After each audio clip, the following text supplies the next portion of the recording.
ప్రముఖ దర్శకులు బాలచంద్ర గారు సందేశాత్మకంగా రూపొందించిన రుద్రవీణ చిత్రానికి శాస్త్రి గారి సాహిత్యమే ప్రాణం.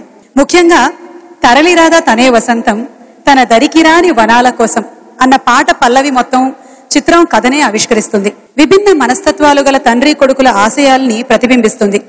ప్రజాధనం కాని కళా విలాసం, ఏ ప్రయోజనం లేని వృధా వికాసం అంటూ శాస్త్రి గారిచ్చిన ముక్తాయింపు అద్భుతం. ఇళయరాజా గారి స్వరకల్పంలో బాలు గారు పాడినటువంటి ఆ పాట ఇప్పుడు బాలు గారు పాడితేనే మనందరికీ ఆనందం. ఆహ్వానించేద్దాము ఎస్పి బాలసుబ్రహ్మణ్యం గారిని.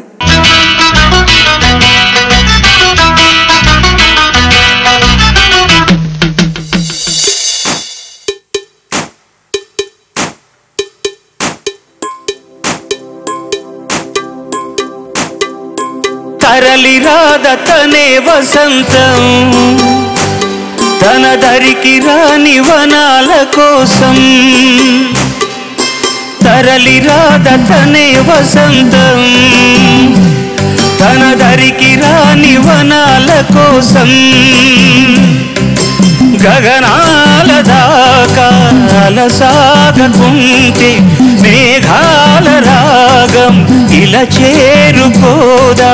తరలిరాద తనే వసంతం, తన దరికి రాని వనాల కోసం.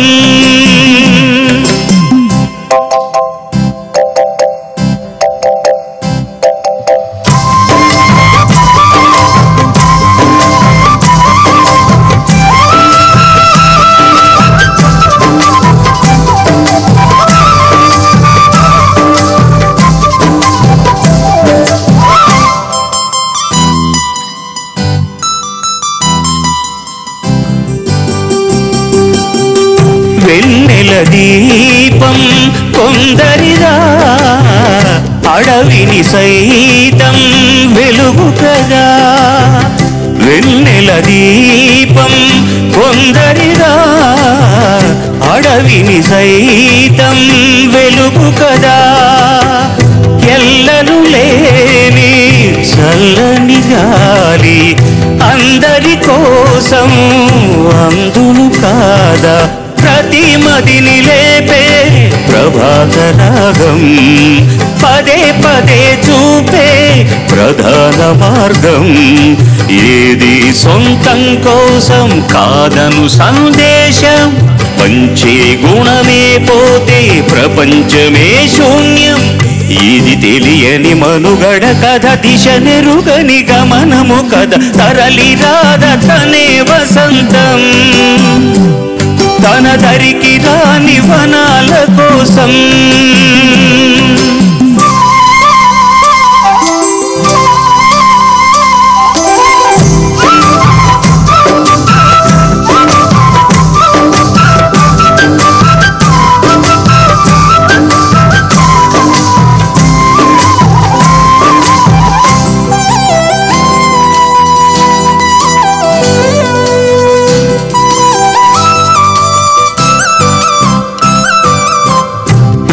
బ్రతుకునలేని శృతి కలదా, ఎదసడిలోనే లయలేదా.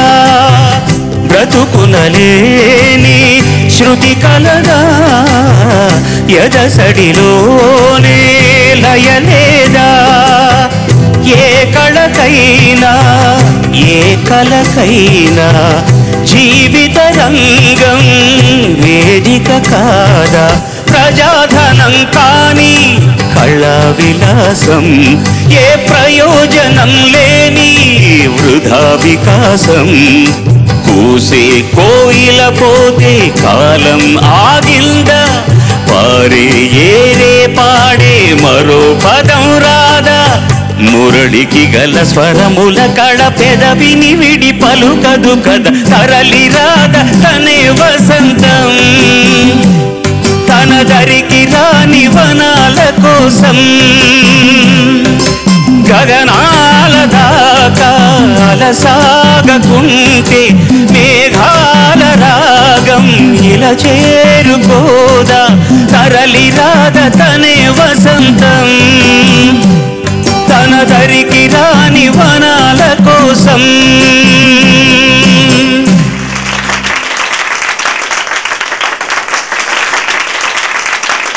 బాబా, ఇంతకన్నా ఆనందం ఇంకేముంటుంది అనిపిస్తుంది బాలు గారు. మీరు ఒక్కొక్క పాట పాడుతూ ఉంటే, అసలు ఈ పాట పాడుతుంటే అయితే ఒక హైట్స్ ఆఫ్ హ్యాపీనెస్ అనిపించింది. ఆయన ఆప్టిమిజం హైట్స్ లో చాలా పాటలు రాశారు, అందులో ఇది కూడా ఒకటి. ఆప్టిమిజం హైట్స్ లో రికార్డ్ కూడా వాడికి దొరుకుతుంది, అన్ని పాటలు రాసిన రికార్డ్. అందులో ఇలాంటి సందర్భం దొరికితే ఇంకా విజృంభించేస్తాడు. ఐ థింక్ ఇది ట్యూన్కి రాశాడు అనుకుంటాను, ట్యూన్కి రాసిందే definitely. Oh the thing is, ఎంత మంచి సందర్భం. తండ్రి చాలా సంప్రదాయ సంగీతం పాడేవాడు, కొడుకు కూడా అలాగే పాడతాడు నేర్చుకొని. కానీ సమాజానికి ఉపయోగపడింది మామూలు మనిషి పాడుకోలేని పాట, అది ఎందుకు వృధా కదా, ఎవరో కొంతమంది మాత్రం విని ఆనందించే పాట అనే తత్వం అతంది. అది అలాంటి వాళ్ళతో కలిసి పాడుతున్నప్పుడు ఎలాంటి మాటలు రావాలేదు, ఎంత గొప్పగా. ఆఖరణ తండ్రి వచ్చి చూస్తాడు ఇది పాడుతుంటే, చికాకేసి వెళ్ళిపోతాడు. హంసధ్వనిలో అసలు ఇన్ని పోహళింపులు ఉన్నాయని చెప్పి నాకు అసలు ఎవరికీ తెలియదు అసలు. ఎందుకంటే చాలా తక్కువ రేంజ్ ఉన్న రాగం, చాలా కష్టం దాంట్లో చేయడం. ఎంత గమ్మత్తుగా తీసుకొచ్చాడు పాటలో. ముందు వాడికి హ్యాట్స్ ఆఫ్ చెప్పేద్దాం. నమస్కారం, అందరూ చెప్పకపోతుంది వాడికి.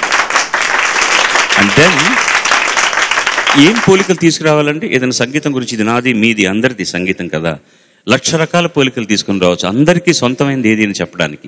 ఎక్కడి నుంచి వెతుకుతాడో, ఎక్కడి నుంచి పట్టుకుంటాడో, ఎక్కడి నుంచి తీసుకొస్తాడు. వెన్నెల దీపం కొందరిదా, అడవిని సైతం వెలుగు కదా, ఎల్లలేని చల్లని గాలి అందరి కోసం అందును కదా, ప్రతి మదిని లేపే ప్రభాత రాగం పదే పదే చూపే ప్రధాన మార్గం, ఏదీ సొంతం కాదను సందేశం పంచే గుణమైపోతే ప్రపంచమే శూన్యం. ఏది సొంతం కాదని గుణం చాలా గొప్పం, పంచే గుణమైపోతే ప్రపంచమే శూన్యం. ఎవరి దగ్గర ఎంతైనా టాలెంట్ ఉండొచ్చు, మరొకరికి అది ఉపయోగపడకపోతే, మరొకరికి ఇవ్వకపోతే అది అసలు ప్రపంచమే శూన్యం. అద్భుతమైనటువంటి థాట్ అది. కూసే కోయిల పోతే కాలం ఆగిందా, పారే ఏరే పాడే మరో పదం రాదా, ఏదో ఒక శబ్దం ప్రకృతిలో నుంచి డెఫినెట్గా సంగీతాన్ని పుట్టిస్తుంది. నా కోడి కుంపటి లేకపోతే తెల్లారదు అనే ప్రసక్తే లేదు. నెహ్రూ చచ్చిపోతే ఇంక దేశం లేదు, గాంధీ చచ్చిపోతే ఇండియా లేదన్నారు, నెహ్రూ పోతే లేదన్నారు, లాల్ బహదూర్ శాస్త్రి గారు పోతే లేదన్నారు, ఇందిరాగాంధీ లేకపోతే లేదన్నారు. దేశం ఉంటుంది, పోతూనే ఉంటుంది అక్కడికి. ఘంటసాల గారు లేకపోతే ఎలాగన్నారు, బాలసుబ్రహ్మణ్యం లేకపోతే ఎలాగంటారు. ఎంతమంది బాలసుబ్రహ్మణ్యం ఘంటసాల గారు ఉన్నారు ఇక్కడ. వీళ్ళందరూ ముందుకు తీసుకెళ్తారు, అందరూ కూడా. లేకపోయే ప్రసక్తే లేదు. మురడికి గల స్వరముల కళ పెదవిని విడి పలుకదు కదా. ఎంత అది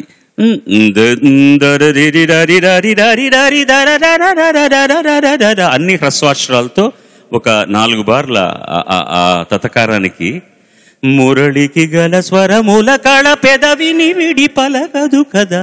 ఎంత అందంగా అక్షరాలను కూర్చాడు అక్కడ, ఎంత అందంగా తోరణం కట్టాడు పాటకి. Sahu Sitaram, God bless you.